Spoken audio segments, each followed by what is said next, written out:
The National Assessment of Educational Progress developed 9 citizenship objectives. These national objectives were used to provide a frame of reference for what was to be measured. Objectives in the factual domain, knowing structure of government or understanding problems of international relations, were not considered in developing the scale. Arriving at a satisfactory definition of citizenship was much less complicated than applying the definition to the assessment of student attitudes and behaviors. The display of responsible citizenship behaviors, like honesty and integrity, are most often situational. A person's display of good citizenship under one set of motivating conditions tells us little about which way he or she is expected to act if those conditions are altered. The context in which the behavior is elicited therefore becomes at least as important in determining the outcome as the predisposition of the child. To assess citizenship, a behavior reference model incorporating elements related to the psychological notion of threshold is used.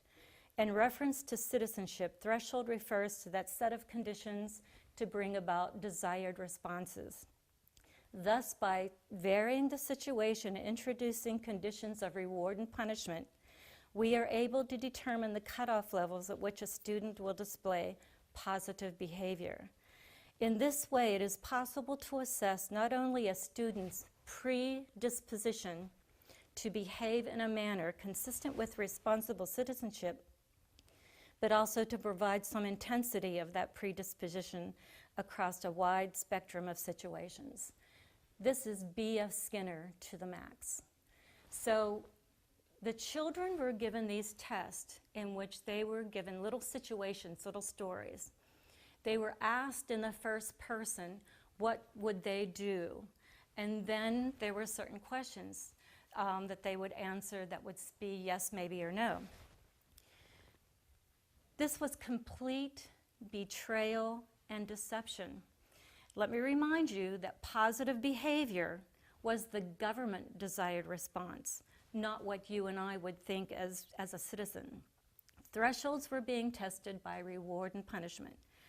This was the only way that the federal government could do their research on unassuming children and parents. They would use terms like citizenship, but they were actually testing something else so that parents would agree. Don't you want your child to be a good citizen? Don't you want them to know how government works? Don't you want your child to be honest? Well, my question was, how do you measure that? How do you measure honesty in a pluralistic society? How do you score honesty? How do you score ethical judgment? So this is where my journey began, because I wasn't just looking at a test that asked this information. It was being scored. What was the government doing with the data? Who had access to it?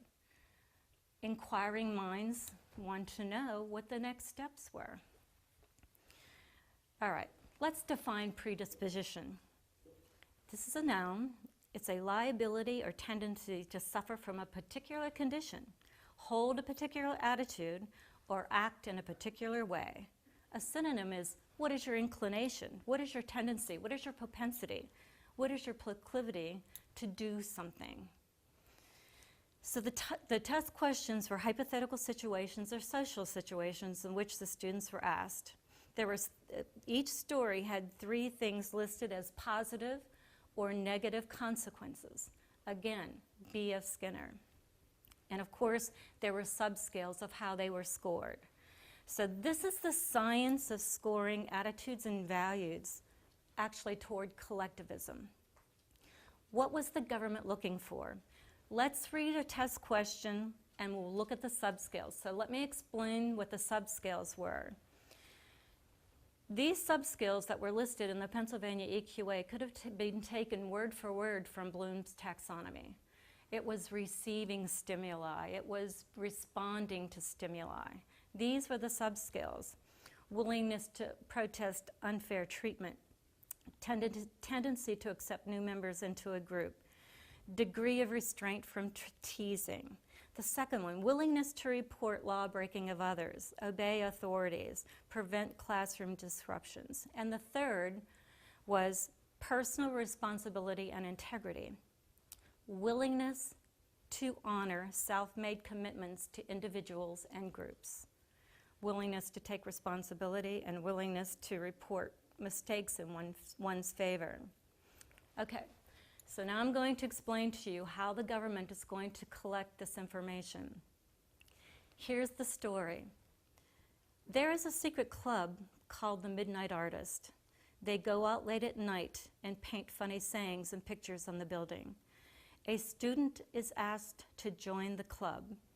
In this situation, I would join the club when I knew, number one, my best friend asked me to join. Going back to the subscale, because that's how they scored it, what is your child's willingness to commit to his best friend? Okay? The first question, I would join this club that vandalizes when I knew, number one, my best friend had asked me to join. You got 1 point for yes, you got 0 for no. So, I would join the club when my best friend would join. The government was looking for, what was your commitment to your best friend? Totally geared toward collectivism. The second question, I would join the club when I knew most of the popular students were in the club. What was your commitment to the group?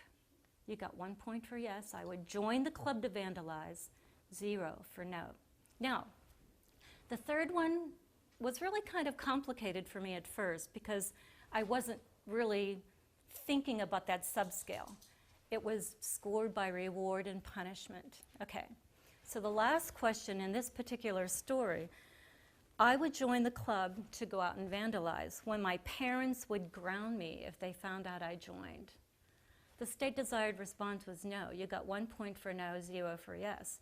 I couldn't really figure out, well, if this is geared to collectivism, why would they want my child to obey their parents?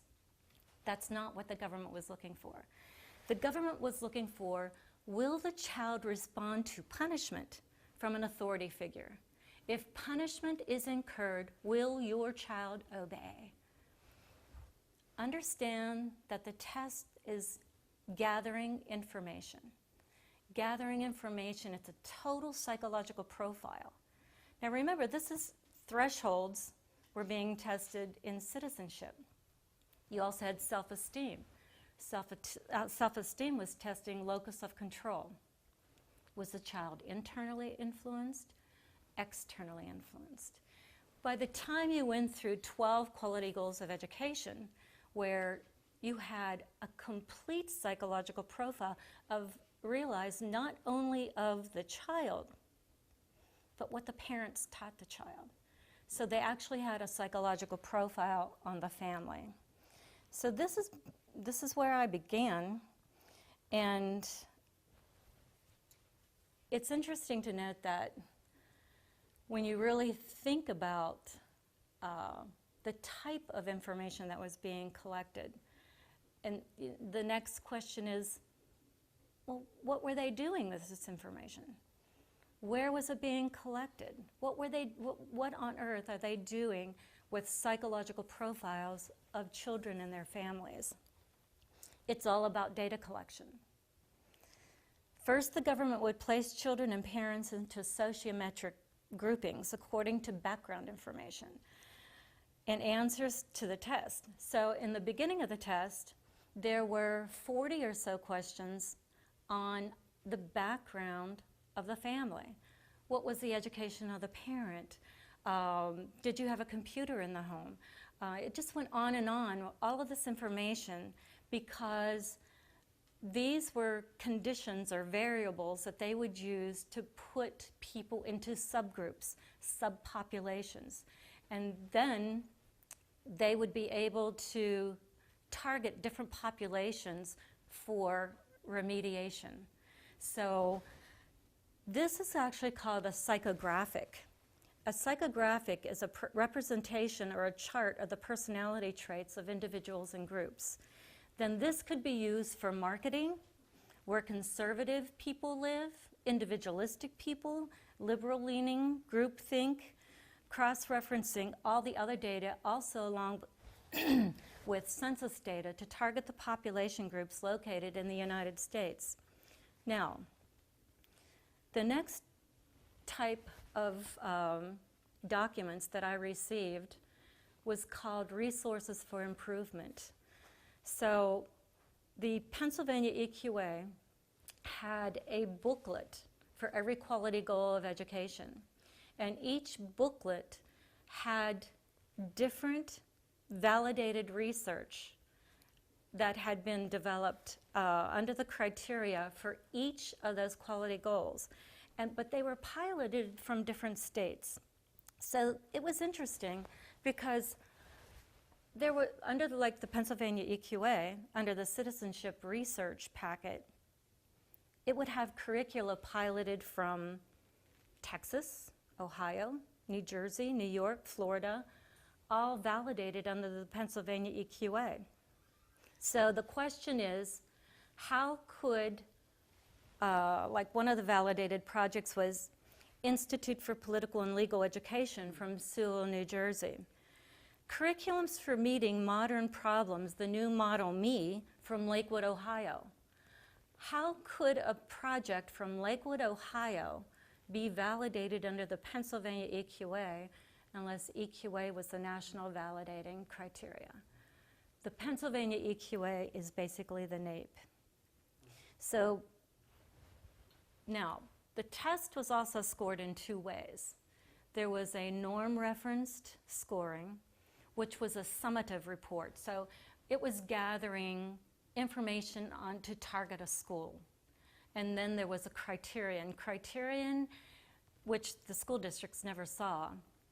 This was the information of scoring data on individual children that they would measure over time. So the whole idea of the Resources for Improvement and the summative data with the norm reference was that this data would be used to change the curriculum in your actual school. So when you added up all the scores, okay, so that score, if your child said that they would not go out and vandalize, that was a behavioral weakness according to the government. So when all the behavioral weaknesses were tallied, they would target that school for whatever curriculum that was needed to come into that school. So it wasn't just, oh, well, this terrible piece of curriculum had come into the school and we don't know why it's here and it didn't pass the school board. Well, why is it here? Your school district was targeted specifically because of behavioral weaknesses to change the attitudes and values of the children. Of course, the techniques that were being validated under Title III in the innovation projects that were validated were things like values clarification, Kohlberg's cognitive moral development.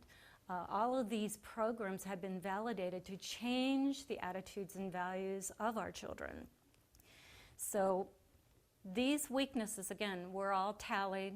Specific curriculum were brought in to change. Now remember, at this time, the curriculum was the only thing being changed.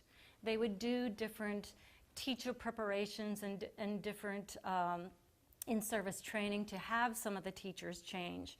But of course, not all teachers would change.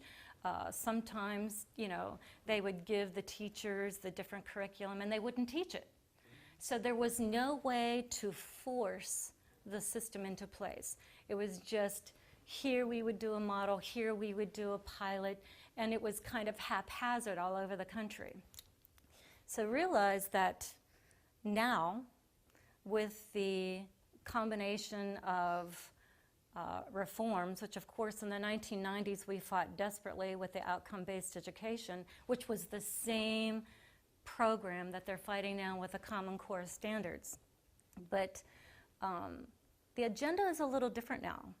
because they've gotten to the point where the data collection is much more sophisticated, and the Common Core has to be okayed in all 50 states in